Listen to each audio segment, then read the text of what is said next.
Hello,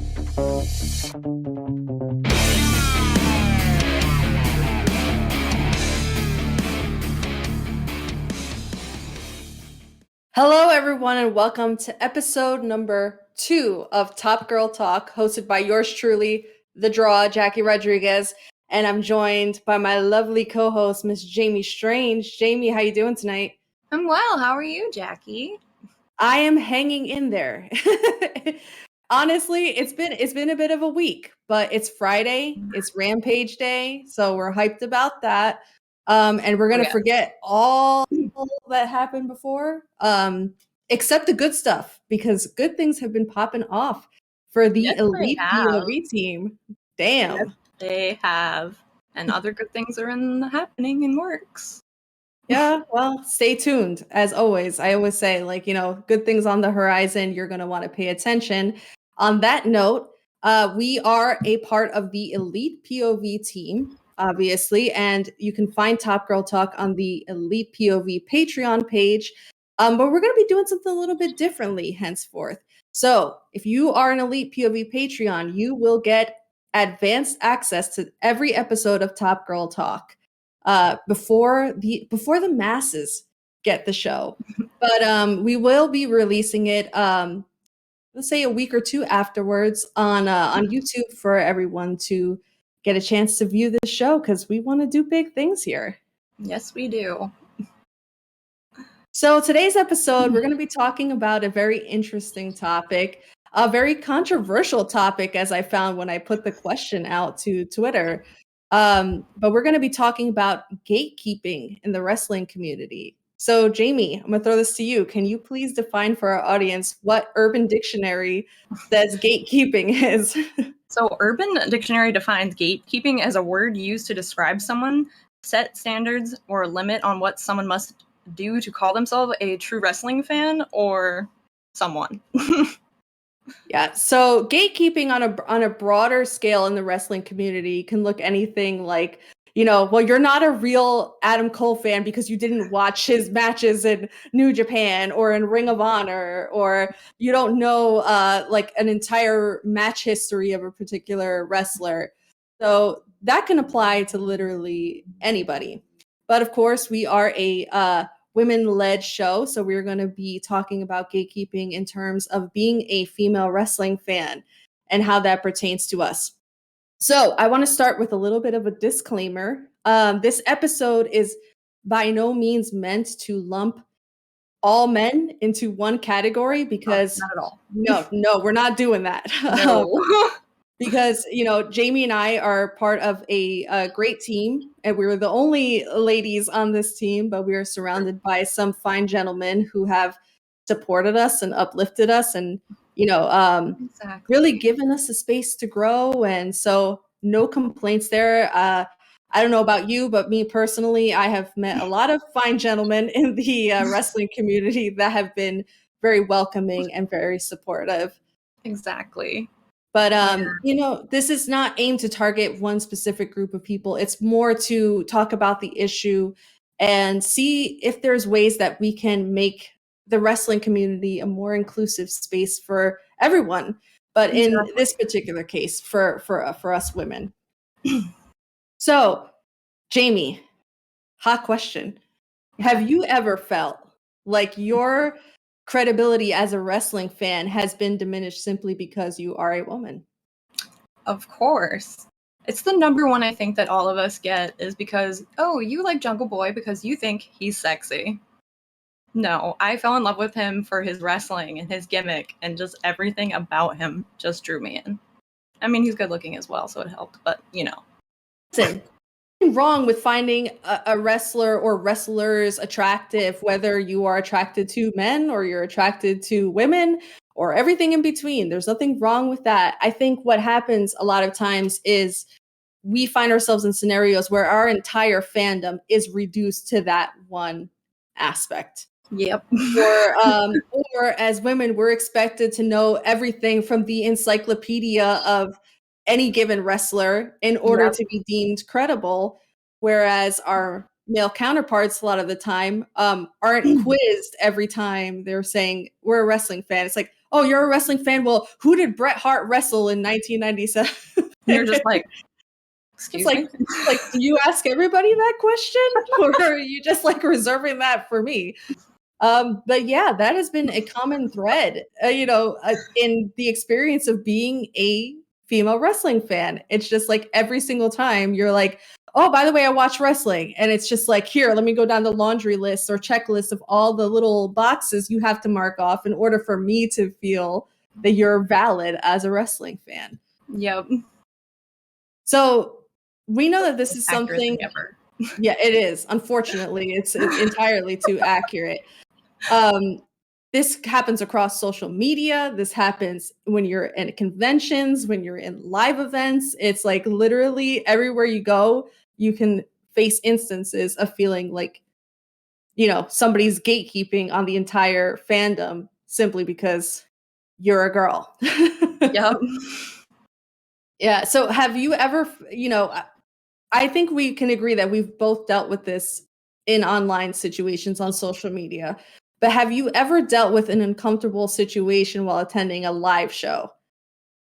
Actually, no, because I've always been with either like another male friend or Taylor, my husband, and luckily, I guess seeing a 6'8" man, they're just kind of like, okay, no, go near her, no. so no, I haven't actually. So I'm kind of happy about that. Just more so online Yeah. experiences. I've had it not necessarily like in live events or in conventions or anything, but when I've talked to other fans that are men, these situations have come up. And it's like literally the most uncomfortable situation because here you are, most of the time you're kind of excited. You're thinking to yourself, like, oh, finally, like I find another wrestling fan, somebody to like talk Yeah. about this kind of stuff with. And immediately it becomes the full-on interview situation where now they're trying to figure out like, okay, well, do you qualify in my book as a wrestling fan? Oh goodness. But like I think with us, we'd like to try to flip the script a little bit and talk about not just problems, but we like to talk about solutions here. And so one of the things I would like to know from your perspective is what do you think can be done across the board to make the community more inclusive for women? Honestly, I really think if being more respectful and open-minded with when it comes to like everything. Honestly, those are the two things that I just ask, and I feel like everything would be a lot easier for so many people. I think that's the golden rule across the Right? board, honestly. There's the if you don't have anything nice to say, don't say anything at all. I think, Exactly. it's just we're all here to enjoy the same kinds of things. Everybody wants to feel included, everybody wants to feel safe, everyone wants to feel like they're a part of a bigger picture. And Exactly. when you get these instances where you're being excluded solely on the base of, in this case, gender, but it could be anything, your race, your sexuality, your gender identity, like it really takes something away from the experience. And I think sometimes it pushes people out of the community, whereas the goal should be to bring people in. Yep. No, I really think that this is something that as I started posing these questions, and we'll get to them a little bit later, but when I started posing these questions out to Twitter, I didn't realize this was such a controversial subject. Normally, when I pose a question out, and this is a little interesting side note, I'll get like a lot of responses very quickly. And I felt in this case, it wasn't getting as much traction. And then I said, well, maybe the people just haven't experienced this to the level with which I think they did. Yeah. But then my DMs started lighting up. And it was people saying, like, hey, I don't really want to talk about this publicly on the timeline, but here's an instance of, where this happened or that happened. And I'm like, wow, people are actually afraid to talk about this. hmm And we shouldn't be. Nobody should be. It really shouldn't be such it shouldn't be such a difficult topic because That's what we're trying again, to break through here. yeah, really, I'm like it's basic respect and overall, in case anybody is in any type of denial that these kinds of things do happen, and there is a reason to have these kinds of discussions. Back in, I believe it was back in 2020, AEW launched an entire program called AEW Heals, and it was specifically targeted towards the women identifying audience of AEW to give them a space where they felt like they could gather without any type of intrusion or any type of conflict, just a real sense of community to bring everybody into one spot. And do you think a company is going to invest in a program like this if they don't feel that there's a need for that? Which I love that they absolutely did too, because it's nice being able to have that little space like that. Have you ever participated in any of the Zoom meetings and stuff? No, I have not actually. I wanted to, like, very much, especially since I've read about them, and like on Reddit I was reading that, like, just how fun they are and stuff. So I was like, oh, I gotta get in on that. They really are. I haven't been able to join one of the meetings in a while, just because, you know, you and I can attest to this. Our schedules are slammed, especially with Elite POV stuff, which is fantastic. We love that. But the Zoom meetings that I was able to attend, they were really great. There's a really great community. It's very welcoming and inclusive.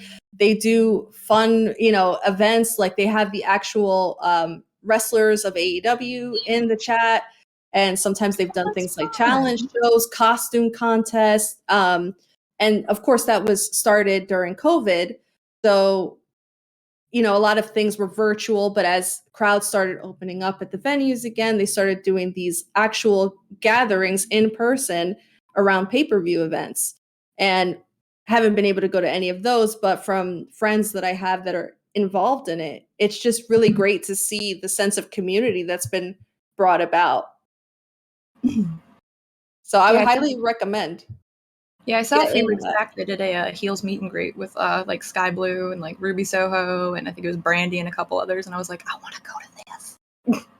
Yeah, no, it's a lot of fun. I think they're doing a Christmas one actually next week, and Ruby Soho is guesting on that. So we'll have to stay tuned. If I can get in on that, I definitely will. That'd be so fun. It's just a really great thing, but it just harkens back to the fact that there was a need for it. You know, there have been a lot of times where women have hesitated to go to wrestling shows live because they have felt that they would be, you know, singled out or harassed even. You know, it's not always the best experience. I'm very thankful for those men that do welcome everyone in and treat everybody as equal. Exactly. But we appreciate you. We do. We love y'all, but this is definitely something that still needs a good amount of work. So I posed a couple questions, like I said, out to Twitter. And the first one that I started with was, have you ever experienced instances of gatekeeping in the wrestling fandom? Now, like I said, some people were, you know, cool with coming forward and, you know, attaching their names to things, and other people decided to remain anonymous. But I have some of the answers here in front of me, so Jamie and I are going to read some of these off. You want to just read them without the names, just in case? I actually marked them off, so if they have a name, they went public on the timeline, and if they're marked as anonymous, they want to remain anonymous. Got it.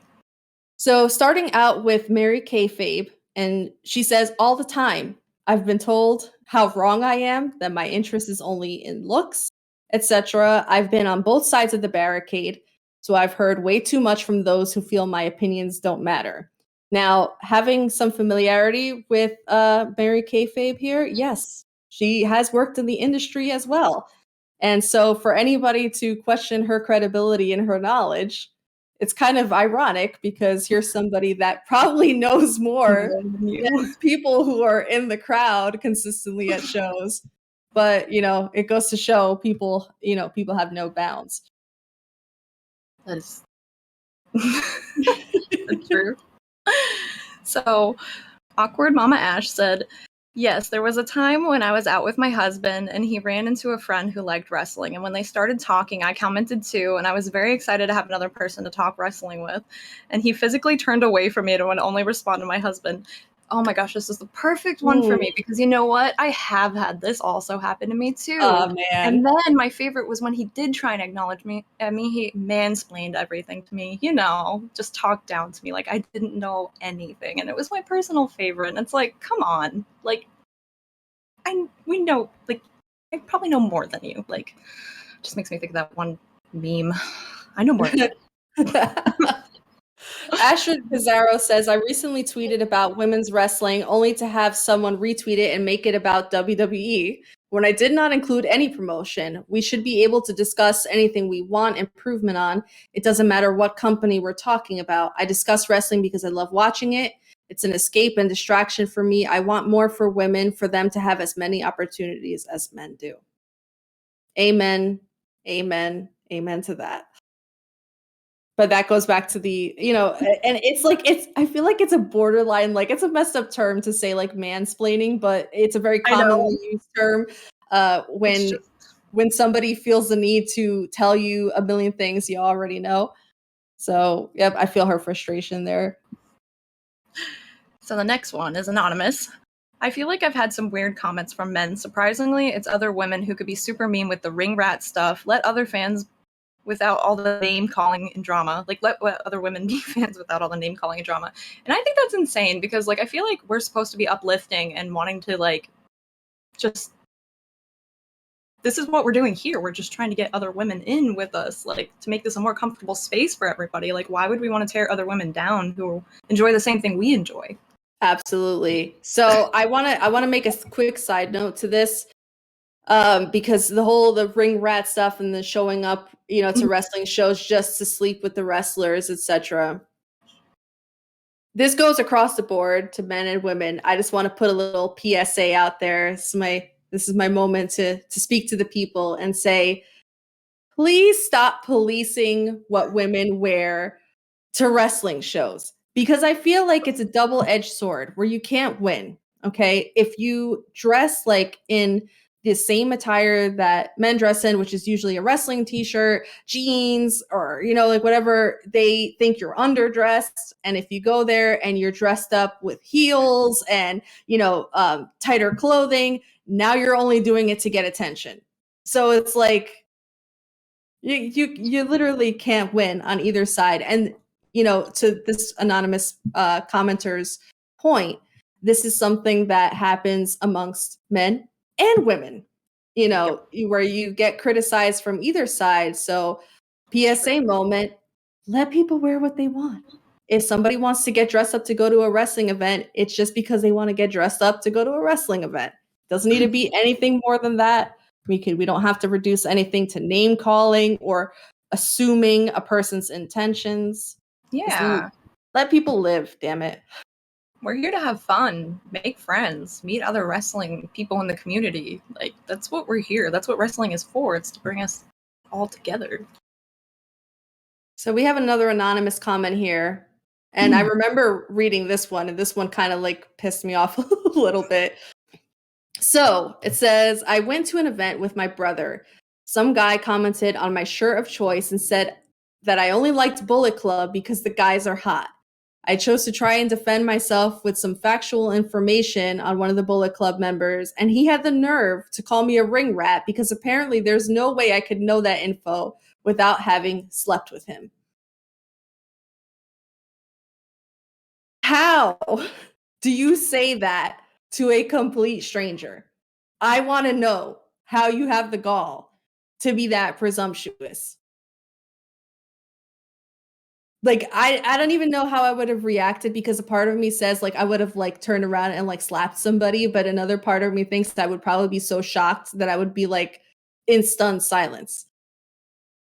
That's a hell of a assumption to make about somebody. That's just terrible. Like, exactly. Like, how can you even say that to someone you've never met in your life just because they hit you with some facts? People don't like to be wrong, Jamie. Just putting that out there.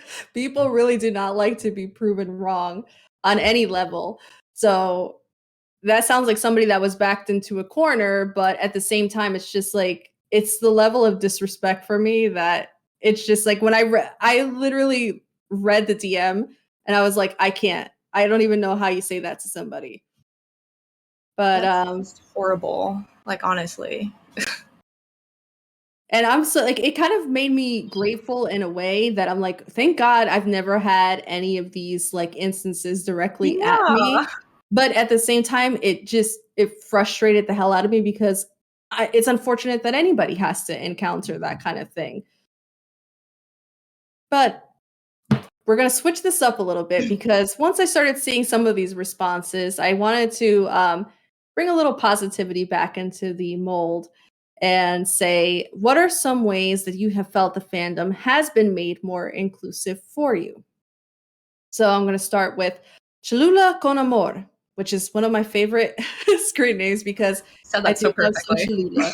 No, oh my God, my Spanish is trash. Honestly, No, that I'm rolled sorry right for off that. your tongue.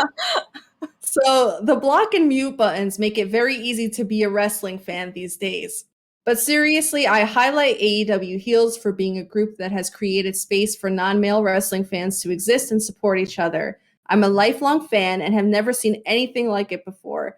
If you're looking for a story specifically, it's because of Heels that I have been able to connect with other women wrestling fans and make new friends this year. I've never really had female friends who like wrestling the way I do, and that changed this year. That makes me so happy. Same. Legit. Because when you feel like you've been excluded for something or from something for a long period of time, something that really means a lot to you, and you just want to feel like you're a part of a community, and to come against opposition like that, it sucks. So when you finally find that moment where you're like, these are my people, that's freaking fantastic. So I have one here from It's Ella J. And it says, honestly, the outpouring support after a certain recent less than ideal situation and definitely made friends and the new connections that she's made this year. So that makes me really happy to hear. Like, I'm not about the ideal situation, sadly. I hope whatever happens all right, but it's like it's great that like that brought you together with a bunch of people, because it's great to see that there's like a big community of people out there that actually do like care, because it makes you realize there are some really great people out there that you will meet, and it's like so heartwarming. Like my co-hosts here. Yeah, and I was gonna say like her here. I can't. It's funny because I can't tell what side of the screen you're on, so we're gonna do. I know. It's like we'll figure it out.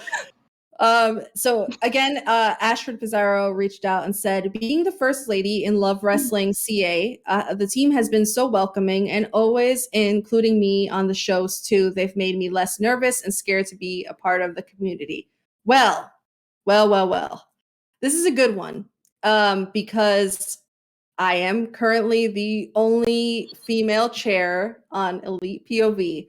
I am surrounded by 3 male co-hosts. I will tell you right off the bat, I have been welcomed into the fold so beautifully. I have never been made to feel that my looks were an issue or, or were important. I've never been made to feel like my opinions are less credible because I'm a woman. I've never been made to feel less valuable, etc. On and on and on. It's been a very inclusive group. They make me feel like I'm an equal and I'm part of the team. And so I can't say enough positive things about the group that we've got going. So I'm glad that this is Astrid's experience as well. So shout out to Love Wrestling CA. We love that. Exactly. We're happy about that. That's amazing, because we really do. We have some of the best guys in our group, in our community. Like, you guys are amazing. I love Ant and Kyle and Phil, Infinity, so much. It's like, yes, it's like we have this platform here to talk about all these diverse issues. And it's not that they're giving us the space, like they're giving us permission, because that's not what this is. It's just, hey, this is something that you care about. This is something that's important to you. Freaking go for it. And on days like, we will have a little confession on days like today where we didn't really come out the gate feeling really confident or really strong about this, which everybody has those days. We have a great team. Ant, one of our team members, gave us a lovely football coach style pep talk in the beginning to get our asses in gear. And yeah, so in that department, we don't really have those problems, but that's what we're aiming for, is to have these kinds of discussions and dialogue so that these kinds of inclusive groups are available to everybody. Yep.